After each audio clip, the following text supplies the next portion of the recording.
This is an All Ears English podcast, episode 1850. 2 questions about gals and girls in English.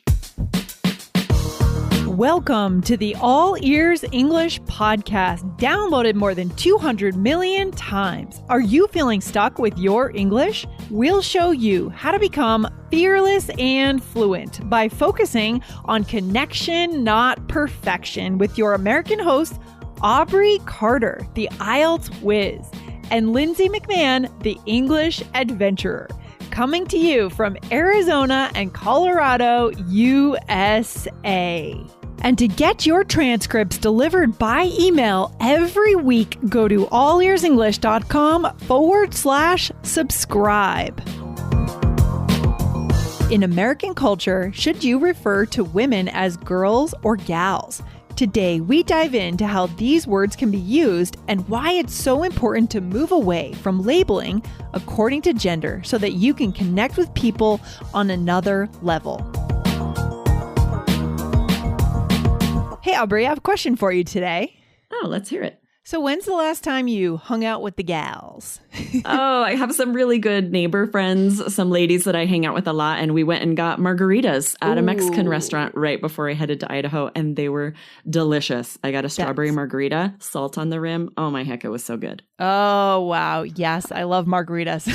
Yes, my favorite, I think. Oh. Yeah, so fun. And time with the gals, that's so fun, right? You're good friends, being yourself out in the world. Such a good time. I know, right? I feel like sometimes you have to hold some things back with certain groups of friends, but sometimes you'll have a certain group of friends that you know so well. You have so much in common that you really can just be laid back, be yourself. There's no stress. It's so nice. I love that. I know all our listeners probably have that too, and they know what that feels like. So that's something, that's a human feeling, right? So good. For sure. This is going to be interesting today, guys. We've had 2 listener questions about when it's appropriate to use the words gal and girl. And these are such good questions because not a lot of people think about it. Some people, I think, use these words not realizing they might be causing offense. So I'm grateful for the questions and I'm excited to talk about it. Yeah, guys, part of what we want to do for you on All Ears English is not just the grammar, the vocabulary. We're here to show you how to connect. And connection is also understanding kind of the deeper context, right? Getting the society, the culture, understanding the norms, right? That's what we're talking about here for connection. So should I read Masood's question? Yeah, let's go with question number 1. Question 1. And this was Masood wrote his question in an app review. So thank you for using the All Ears English app and thank you for reviewing us. Here we go. I'm not quite sure how I found you 2 years ago, but it's been one of the best lucks ever.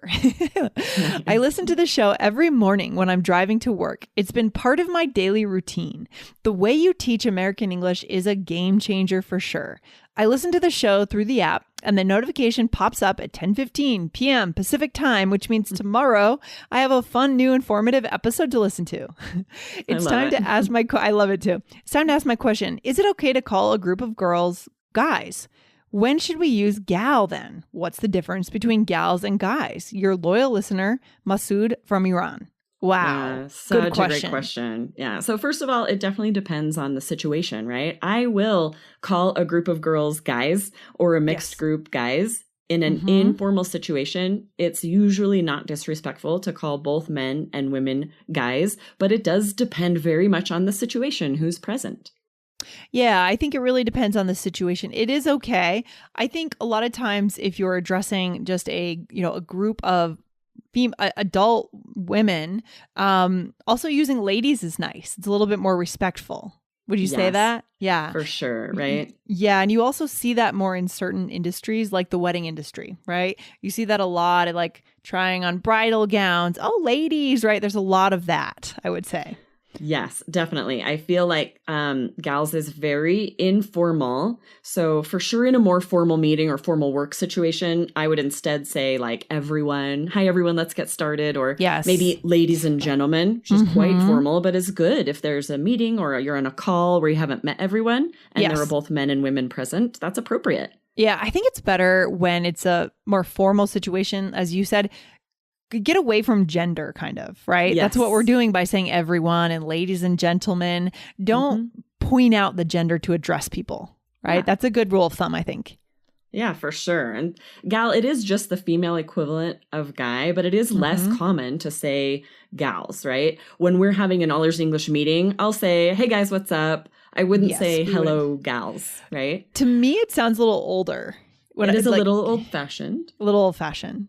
Or sometimes we'll say it sort of playfully, right? You'll hear a group addressed as guys and gals. In the West, sometimes that'll happen in an informal situation, like at a barbecue or at a country dance, something like that. They'd be like, all right, guys and gals, grab your partner. You'll for sure hear this in the movies too. But sometimes there's sort of Western-themed things. I could for sure hear that there. All right. Do we have any other vocabulary, any other options that you've heard women say when they're talking about just their female friends?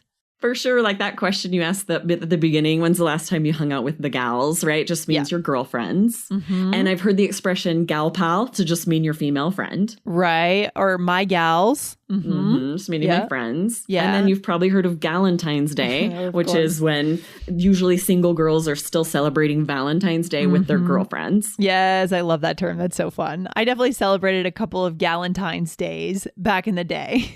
Nice. Yeah. Yeah. So it's not like it's inappropriate to use it, but it really depends on the context. Yes. It would be odd to use gal, to call anyone a gal in most situations. So I would stay away from it unless you're talking about your very closest girlfriends. Yeah. And I think just to say, this is a good place to put this in, gender norms are changing, right? People are a lot more flexible these days in terms of how they identify, which is fantastic. And I love that our society is accepting that little by little, right? So being careful, I'm not sure if we're going to address the guys piece here a little bit later, Aubrey. But being careful about just addressing people by their gender when maybe you don't know how they identify, right? That's a key piece there. Yeah. Exactly. And that is a little bit interesting, right? This question was a little more about gal, but I think we dive into it here. Like, when is it okay to call a group guys, right? Yes. Usually, whether people are male or female or however they identify, in general, when you say guys, usually you're just meaning everyone. You're not talking about gender, but it could be that people in that group don't want to be called guys. And so we do have to be sensitive to that.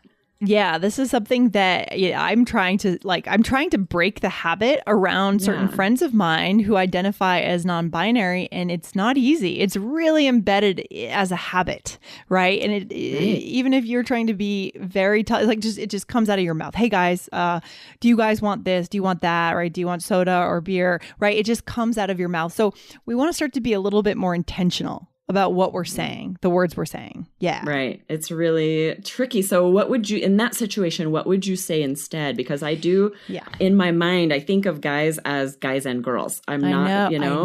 But maybe there's a better option.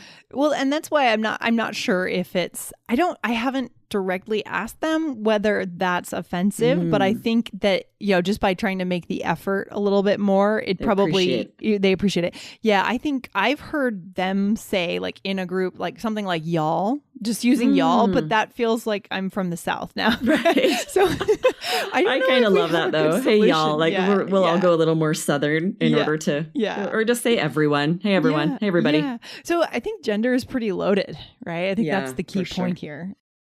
Should we move on to the next question, Aubrey? Yes, right. The second question is very related. I'll go ahead and read it. It's from Carlotta.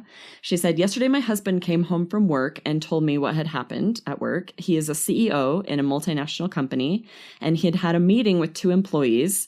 Women, one was older and one was younger. And when they arrived in his office, he said to break the ice and start the meeting, hey girls, let's get started. After the meeting, the young lady left and the older one stayed and said, I have to tell you, it is very rude to call a woman girl. This is used for kids and is very disrespectful because we fought a lot against male chauvinism in this company. Ooh. And then the question is, was she just maybe in a bad mood, or is there sense in that? And I can assure he had no meaning to be offensive. There was no sarcasm in his tone of voice. Thank you in advance. Girls, oops, help me.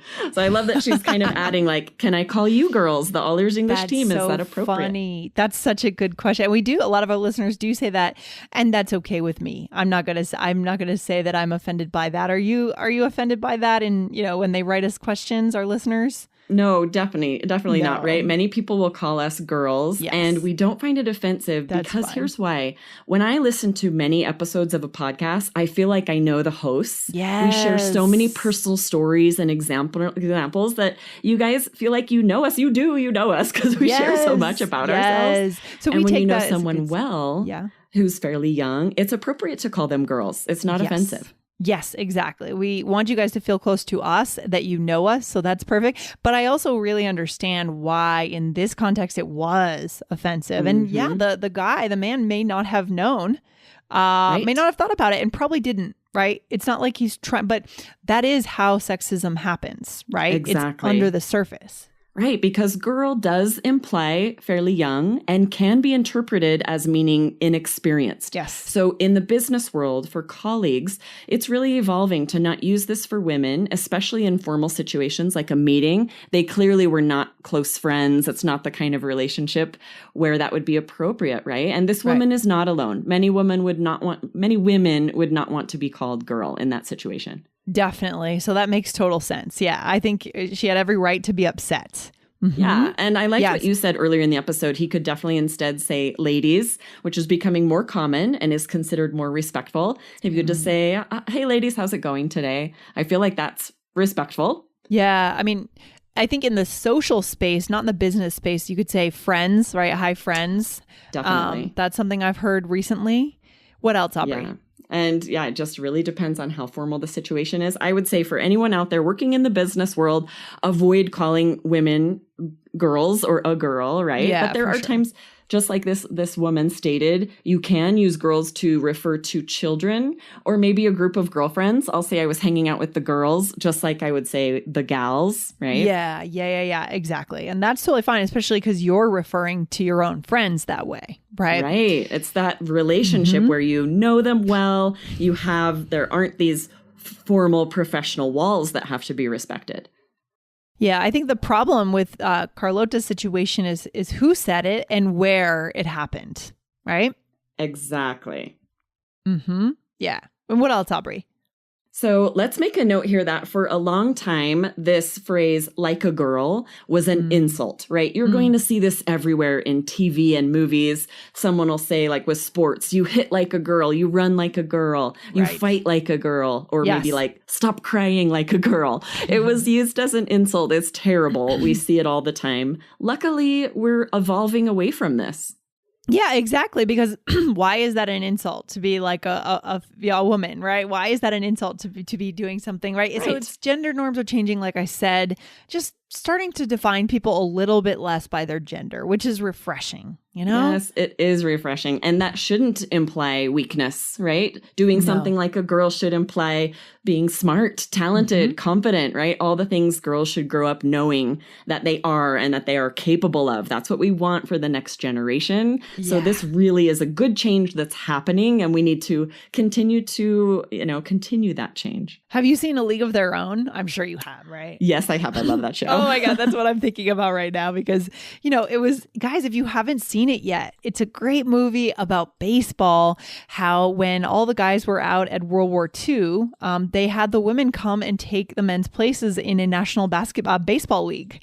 It's just a fantastic, Madonna, who else is in it? Rosie O'Donnell and Tom Hanks as the coach. It's so good. I need to see it again. And so there's a lot of sexist references in there, but it makes sense because the time period, of course. That's the thing. When 40s. You watch a show like that, there's some suspension of reality where you're putting yourself in that historical era and recognizing, unfortunately, this is how it was back then. Oh my gosh, totally. So guys, go and rent that immediately. It's a fantastic movie. It's so good. All right. Anything else our listeners need to know here, Aubrey? Yeah, I think this is something that's I'm glad we brought this up. It's worth avoiding, right? Avoiding these negative, potentially offensive words. It's really good to be aware, to be thoughtful and respectful whenever possible. And so I'm grateful this episode, I think, gives you guys a really good idea of why some of these words shouldn't be used depending on the context. Yeah, I love it. I mean, avoid the landmines, right? The key to connection is making people feel accepted, right? Getting away from always defining people by their gender and looking for other things to connect with them on. Like, who are they as a person?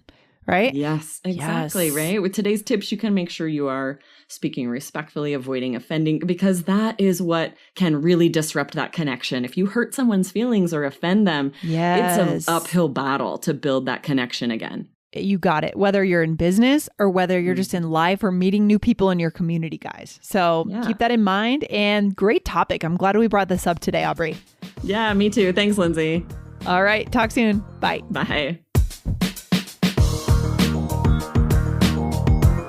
Thanks for listening to All Ears English. Would you like to know your English level? Take our 2-minute quiz. Go to allearsenglish.com/fluency score. And if you believe in connection, not perfection, then hit subscribe now to make sure you don't miss anything.